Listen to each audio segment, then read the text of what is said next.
దేవుని పరిశుద్ధ నామమునకు మహిమ కలుగును గాక. ప్రభువునందు ప్రియులరా, ప్రియ సహోదర సహోదరులరా, దేవుని బిడ్డలరా, ప్రాంతీయులరా, విశ్వాసులరా, మీ అందరికీ ప్రభువైన యేసుక్రీస్తు వారి యొక్క శ్రేష్టమైన శుభనామములో ఉదయకాలపు శుభములను, దైవ దీవెనలను మీకు తెలియచేస్తూ ఉన్నాను. అరుణోదయ ఆరాధనకు, ఆత్మీయ పాఠశాలకు మిమ్మల్ని అందరినీ ప్రేమతో ఆహ్వానాన్ని తెలియచేస్తూ ఉన్నాను. దయచేసి గమనించండి, దినాన్ని దేవునితో ఆరంభించడం, ప్రార్థనతో ప్రారంభించడం మనకు మంచిది. దేవుని వాక్యాన్ని చదువుకుందామా? పరిశుద్ధ బైబిల్ గ్రంథము నుండి అపోస్తులుడైన పౌలు గారు కొరింథీయులకు రాసినటువంటి 2వ పత్రిక 11వ అధ్యాయము 30వ వచనాన్ని మనము చదువుకుందాం. అతిశయ పడవలసి ఉంటే నేను నా బలహీనత విషయమైన సంగతులను గూర్చి అతిశయపడుదును. రాబర్ట్ అనేటువంటి 9 సంవత్సరాల పిల్లవాడు స్కూల్కి వెళ్ళడానికి కానీ, హోంవర్క్ చేయడానికి కానీ, అక్షరాలు వ్రాయడానికి కానీ అస్సలు ఇష్టపడేవాడు కాదు. నేను రాయను, నేను స్కూల్కి వెళ్ళను, నేను రాయను, నాకు రావట్లేదు, నాకు గుర్తుండట్లేదు అని జ్ఞానము లేక, చదివింది గుర్తుండక ఆ కుర్రవాడు చాలా ఇబ్బందులు పడుతూ ఉండేవాడు. తల్లిదండ్రులను కూడా ఇబ్బందులు పెడుతూ ఉండేవాడు. నేను చదవను, నేను స్కూల్కి వెళ్ళను అని ప్రతిరోజు స్కూల్కి వెళ్ళేటప్పుడు ఏడ్చేవాడు. స్కూల్కి వెళ్ళినప్పుడు ఏమి వ్రాసేవాడు కాదు. ఈ తల్లిదండ్రులకు బాధ అనిపించింది, కష్టం అనిపించింది. ఏంటి, అందరూ వెళ్తున్నారు కదా స్కూల్కి, వీడేంటి ఇలాగా మొండి పట్టు పడుతున్నాడు, స్కూల్కి వెళ్ళడానికి భయపడుతున్నాడు, అరే అక్షరం ఒక్క రాలేదు, ఏం చేయాలి అని చెప్పి తల్లిదండ్రులు వాడి దగ్గర కూర్చొని స్కూల్ నుంచి వచ్చిన తర్వాత వీళ్ళు కూడా టైం తనతో స్పెండ్ చేయడానికి ప్రారంభించారు. అలాగా ఎక్కువ శాతం తనతో గడపడానికి వారు ఇష్టపడుతూ ఉండేటువంటి వారు. ఇలా కొంతకాలం అయింది, అయినా ప్రయోజనం లేదు, అయినా ఉపయోగం కనబడడం లేదు. ప్రతిరోజు పరిస్థితి అలాగనే ఉంటుంది కానీ ఏ విధమైన మార్పు కనిపించడం లేదు. అప్పుడు వాళ్ళు చాలా బాధపడుతూ ఉంటున్నారు. అసలు చదువుతాడంటారా, వీడికి చదువు ఎక్కుతుందంటారా, వీడు చదువుకుంటాడంటావా, ఏంటో. ఇతర పిల్లలను చూస్తూ ఉంటే బాధ అనిపిస్తుంది కదా. అందరూ బాగానే చదువుకుంటున్నారు, అందరూ బాగానే స్కూల్కి వెళ్తున్నారు, వాళ్ళు పెద్దవాళ్ళ ఉద్యోగాలు చేసుకుంటారు, వీడికి చదువు ఎక్కట్లేదు, గుర్తుండట్లేదు అంటున్నాడు ఎలాగో అని మధ్య మధ్యలో వాళ్ళు బాధపడినా అస్సలు పట్టుదల మాత్రం మానలేదు. ఇలా 2 సంవత్సరాలు అయింది, 3 సంవత్సరాలు అయింది. ఈ రాబర్ట్ అద్భుతంగా అక్షరాలు రాయడం, చదవడం, హోంవర్క్ టక్ టక్ టక్ టక్ అని ముగించేయడం, అద్భుతంగా ఇతర స్టూడెంట్స్తో సహా ముందుకు సాగిపోయాడు.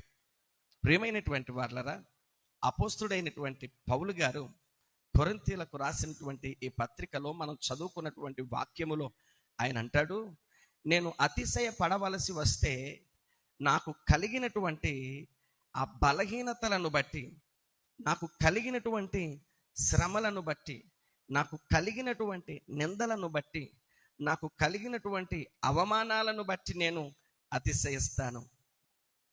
అతిశయించడానికి పౌలు ఒక మార్గాన్ని, ఒక విషయాన్ని ఎన్నుకున్నాడు. ఈ రోజున చాలామంది విశ్వాస జీవితంలో అతిశయించడానికి చాలా సంగతులు, చాలా విషయాలు కనబడుతూ ఉంటుంటాయి. లోకములో మనుషులు అతిశయించడానికి చాలా రకాలైనటువంటి వస్తువులు కనబడుతూ ఉండవచ్చు. కొంతమంది అతిశయించడానికి ఉద్యోగాలు కావచ్చు, మరి కొంతమంది అతిశయించడానికి వాళ్ళ పిల్లలు బాగా చదువుకున్నారని, ప్రయోజకులయ్యారని కావచ్చు, కొంతమంది వ్యాపారం గురించి అతిశయపడవచ్చు, కొంతమంది వాళ్ళకు ఉన్నటువంటి ఇంటిని చూసి అతిశయపడవచ్చు, కొంతమంది వాళ్ళకు ఉన్నటువంటి బంగారాలను బట్టి అతిశయపడుతూ ఉండవచ్చు. ఇలా వాళ్ళు అతిశయించడానికి రకరకాలైనటువంటివి ఉన్నాయి. ఈ కొరింథు సంఘములో కూడా చాలా మంది అబద్ధ బోధకులు వాళ్ళు వచ్చేసి చక్కగా బడాయి చేస్తూ, స్టైల్ చేస్తూ, ఆ రకరకాలుగా వాళ్ళు సువార్తను ప్రకటించేస్తూ, మా చర్చ్ డెవలప్ అయిపోతుంది, మా సువార్త ప్రయోజనం అవుతుంది, పౌలు కంటే ఎక్కువ మంది విశ్వాసులు మా దగ్గరికే వస్తూ ఉంటున్నారు. ఇలా రకరకాలైనటువంటి పరిస్థితుల మధ్య ఉన్నప్పుడు పౌలు అతిశయించడానికి ఒక కారణాన్ని చూశాడు. దేవుడిచ్చిన రక్షణను చూశాడు. నిజమైనటువంటి విశ్వాసి దేనిని బట్టి అతిశయిస్తాడు అని అంటే, దేవుడిచ్చినటువంటి రక్షణను బట్టి అతిశయిస్తాడు. మనం అతిశయించాల్సినటువంటిది దేవుడిచ్చినటువంటి రక్షణ. పౌలు అదే జ్ఞాపకం చేస్తున్నాడు. ఒకప్పుడు దోషకుడను, ఒకప్పుడు హింసకుడను, ఒకప్పుడు సంఘాన్ని హింసించినటువంటి వాడిని, దేవునికి దూరముగా ఉన్నటువంటి వాడిని, దేవుణ్ణి దుఃఖపెట్టినటువంటి వాడను నేను. దుర్మార్గుడనైన నాకు, దౌర్భాగ్యుడనైనటువంటి నాకు దేవుడు రక్షణ ఇచ్చాడు. ఎందుకు పనికిరానటువంటి నాకు దేవుడు కృపనిచ్చాడు.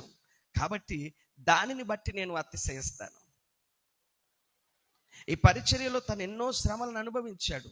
ఈ పరిచర్యలో ఎన్నో అవమానాలు, ఎన్నో నిందలు, కొరడా దెబ్బలు, రాళ్ల దెబ్బలు, జైల్లో వేయడం, వీటినన్నిటిని అనుభవించి వాటి ద్వారా నేను అతిశయిస్తానంటా ఉంటున్నాడు. ఈ రోజున విశ్వాసి వేటిని బట్టి అతిశయించాలి అంటే, మనకు కలుగుతున్నటువంటి శ్రమలను బట్టి అతిశయించాలి. మనకు కలుగుతున్నటువంటి బాధలను బట్టి మనం అతిశయించాలి. దేవుని కొరకు నిందను అనుభవించుట మేలు అని మోషే ఎంపిక చేసుకున్నాడు. మనం దేవునిని బట్టి అతిశయించాలి, కానీ ఈ లోకంలో దేనిని బట్టి కాదు. దేవుడు మనకిచ్చినటువంటి రక్షణ అనేక మందికి లేనటువంటి రక్షణ దేవుడు మనకిచ్చాడు. ఏమి ఉందో ఏది లేదో నేను అతిశయించడానికి ఏముందండి, నేను అతిశయించడానికి నా దగ్గర ఏమీ లేదండి అని అనుకోవద్దు. దేవుడిచ్చిన అద్భుతమైన రక్షణ, అందరికంటే గొప్ప రక్షణ మనం అందరం కలిగి జీవిస్తూ ఉంటున్నాం. కాబట్టి ఆయన ఇచ్చినటువంటి రక్షణను బట్టి అతిశయిస్తూ ఆయనను స్తుతిస్తూ ముందుకు సాగదాం. దైవ దీవెనలను పొందుకుందాం. అతి కృప ప్రభు మనకు అనుగ్రహించి మనలను దీవించును గాక. ఆమేన్. ప్రార్థన చేసుకుందామా. మహోన్నతుడవైన తండ్రి, కృప కలిగిన మా దేవ, మీకు వందనాలు. నా తండ్రి, మీకు స్తోత్రాలు చెల్లిస్తూ ఉన్నాను. అవునైనా మేము ఏపాటి వారము తండ్రి, మా స్థితి ఎలాంటిది, మా బ్రతుకులు ఎలాంటివి, ఒకప్పుడు మాకున్నటువంటి పరిస్థితి ఎంత దుర్భరకరమైనటువంటిది. ఈ రోజున నీ కృప చేత ఈ స్థితిని అనుభవించగలుగుతుంటున్నాం. నీ దయచేత ఈ పరిస్థితిని మేము అనుభవించగలుగుతున్నాం. ఈ దీవెనను అందుకోగలిగాం. నా తండ్రి, ఈ యొక్క కృపను పొందుకోగలిగాం. నీవు ఇచ్చినటువంటి స్థితికై నీకు వందన. ముఖ్యముగా మీరు మాకు ఇచ్చినటువంటి రక్షణను బట్టి మీకు స్తోత్రాలు చెల్లిస్తూ ఉన్నాం.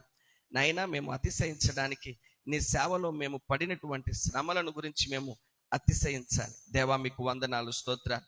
ముఖ్యంగా మీరు ఇచ్చిన రక్షణను బట్టి మీకు కృతజ్ఞతాస్తుతులు చెల్లిస్తూ, దానిని బట్టి మేము అధికంగా నైనా అతిశయిస్తూ నిన్ను స్తుతించడానికి కృప చూపించమని, చేరి వచ్చిన బిడ్డలను మీరు ఆశీర్వదించండి. వీరి ప్రార్థన, విజ్ఞాపన నైనా విలువైనటువంటి నైనా కానుకగా మార్చి మీరు అనుగ్రహించండి.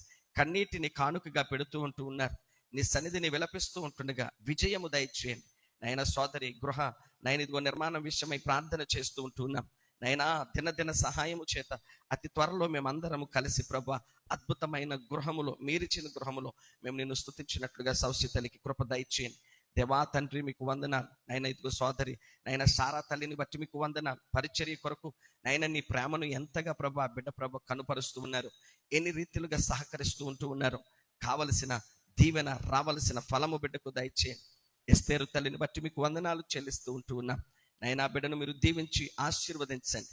నైనా భర్త దూర ప్రాంతంలో డ్యూటీలకు వెళుతూ ఉంటుండగా నీ సన్నిధిని వారికి తోడుగా ఉంచండి. కుమార్తెకు కావలసినటువంటి ప్రభు శక్తి, బలము, ఆరోగ్యము దయచేయండి. బిడ్డలకు కావలసిన దీవెనను అనుగ్రహించండి. ప్రభు ఆ స్థలం కొరకు ప్రార్థన చేస్తూ ఉంటుండగా బిడ్డల చేతులను బలపరచి మీరే కృప చూపించి అందులో ఒక చక్కటి గృహం కొరకు నీ కృపను దయచేయమని ప్రార్థన చేస్తూ ఉంటున్నారు. సంఘం అంతటిని మీరు దీవించండి. దేవా, సహకారులను ఆశీర్వదించండి. ఈ దిన కార్యక్రమములన్నిట అడుగడుగున కృప దయచేసి దీవించమని ప్రార్థన చేస్తూ, మహిమ, ఘనత, ప్రభావములు మీకే ఆరోపిస్తూ యేసయ్య దివ్య నామములో ఈ ప్రార్థన అడిగి వేడుకొనుచున్నాము తండ్రి. ఆమేన్. పరలోకమందున్న మా తండ్రి, మీ నామము పరిశుద్ధ పరచబడును గాక, మీ రాజ్యము వచ్చును గాక, మీ చిత్తం పరలోకమందు నెరవేరుచున్నట్లు భూమి అందును నెరవేరును గాక. మాకు కావలసిన అనుదిన ఆహారం నేడు మాకు దయచేయము. మా ఎడల అపరాధములు చేసిన వారిని క్షమించిన ప్రకారము మా అపరాధములను క్షమించము. మమ్మలను శోధనకు తేక కీడు నుండి తప్పించము. ఎందుకంటే రాజ్యము, బలము, మహిమయు నిరంతరము నీవై ఉన్నవి తండ్రి. ఆమేన్. మన పరమ తండ్రి అయిన దేవుని ప్రేమ, కుమారుడైన యేసుక్రీస్తు వారి కృప, పరిశుద్ధాత్మ యొక్క అన్యోన్య సహవాసము, సన్నిధి సదా చేరు వచ్చిన మనందరికీ ఆయన సన్నిధి తోడై ఉండి నడిపించి దీవించును గాక. Amen. Amen. Amen. God bless you అండి. దేవుడు మిమ్మల్ని దీవించింది గాక ప్రియులారా.